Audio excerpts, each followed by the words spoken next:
Ce message est destiné aux tout petits médias français. Et j'utiliserai le français même si je n'ai pas envie, afin que vous puissiez comprendre. Je vous fais cette faveur parce que je sais que vous êtes très faible au niveau des autres idiomes. C'est votre petit défaut. Alors, ce que je voulais vous dire, c'est que votre traitement est pitoyable par rapport au séisme du Maroc. Nous savons que c'est poussé par une logique un peu politique. Vous vous êtes agité énormément au niveau de vos plateaux télé en parlant de la France-Afrique, de la Chine-Afrique, de la Turquie-Afrique et du Maroc-Afrique. Et ce pays qui commence à vous tenir tête vous inquiète énormément.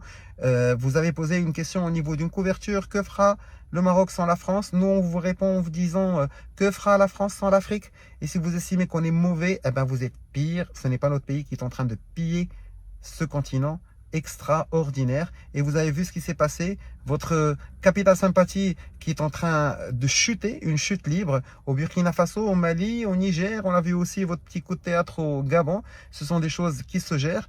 Vous êtes un pays qui n'a pas eu le cran de reconnaître la marocanité du Sahara. Vous n'avez pas le courage. Vous jouez au niveau des deux tableaux entre le Maroc et l'Algérie et vous gardez un flou qui sert vos intérêts. Alors maintenant, le Maroc n'a pas besoin de vous pour l'instant et ne veut pas vous donner ce plaisir de passer un message subliminal à d'autres pays d'Afrique en disant et voilà le Maroc, votre exemple, le pays qui encourage la coopération sud-sud, la 5e puissance économique d'Afrique, le premier pays qui reçoit des touristes, le premier pays qui reçoit des investissements directs étrangers, n'a pas pu s'en sortir sans nous, sans la France au moment de sa crise. Eh bien non, le Maroc va s'en sortir et ça ira très très bien et acceptera l'aide des pays qu'il veut en partant de sa logique et de sa gestion parce qu'on est un pays libre.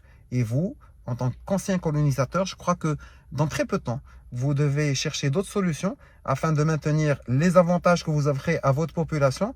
Et là, je ne veux pas parler des gilets jaunes, ni de ce qui se passe au niveau de vos caisses de retraite, mais en tout cas, pour garder certaines de ces qualités de vie qu'ils peuvent avoir, il faudrait penser à des solutions ingénieuses parce que dans un petit moment, l'Afrique ne vous fera plus de faveur. Ash al-Malik, Ash al-Mghriba al-Maghariba, wassalamu alaikum.